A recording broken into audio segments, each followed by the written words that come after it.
அனைவருக்கும் வணக்கம். நாம் இந்த வீடியோவில் ஹிந்தியில் எப்படி நார்மலாக பேசலாம் அப்படின்னு பார்ப்போம்.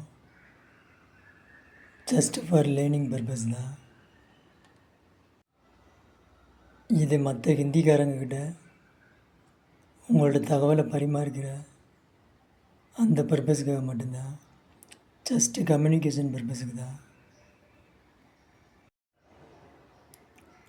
பிரணாம் ஜி. பிரணாம் அப்படின்னா வணக்கம். ஜி அப்படின்னா மரியாதைக்குரிய ஒரு சொல். உங்களை விட வயதில் மூத்தவங்க, உயர்ந்த பதவியில் இருக்கக்கூடியவங்களை பார்க்கும்போது எடுத்தோடனே நம்ம வணக்கம் சொல்லுவோம் இல்லையா? அந்த வணக்கங்கிறத ஹிந்தியில் பிரணாம் ஜி அப்படின்னு உச்சரிச்சுக்கோங்க. ஜியோட மீனிங் நீங்கள் சார் அப்படின்னு எடுத்துக்கலாம், சரிங்களா? ஸோ வணக்கம் சார்னு சொல்கிறதுக்கு பதிலாக பிரணாம் ஜி அப்படின்னு நம்ம ஹிந்தியில் சொல்கிறோம். ஸோ உங்களோட வயதில் மூத்தவங்க, மரியாதைக்குரியவங்க, உயர்ந்த பதவியில் இருக்கக்கூடியவங்க, அவங்களுக்கும் உங்களுக்கு ஈக்குவலான போஸ்டிங் இருக்கக்கூடியவங்கள மரியாதை நிமித்தம் நீங்கள் சந்திக்கும்போது பிரணாம் ஜி அப்படின்னு சொல்லி ஆரம்பிங்க. மரியாதைக்குரிய நபர்களை சந்திக்கும்போது அவங்கக்கிட்ட உங்கள் பெயர் என்ன அப்படின்னு கேட்போம் இல்லையா?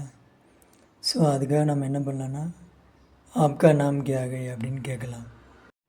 இல்லை அப்படின்னா ஏற்கனவே பார்த்த மாதிரி ஜி ஆப்கா நாம் கியா கை அப்படின்னு கேட்கும் பொழுது ஸோ மரியாதையாக கேட்குற மாதிரி இருக்கும்.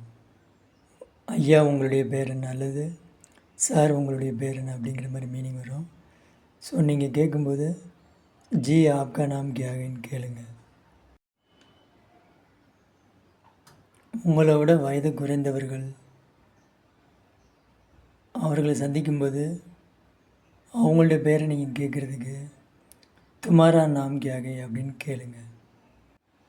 துமாரா நாம் கியா கை அப்படின்னா உன்னுடைய பெயர் என்ன அப்படின்னு மீனிங் ஆகும்.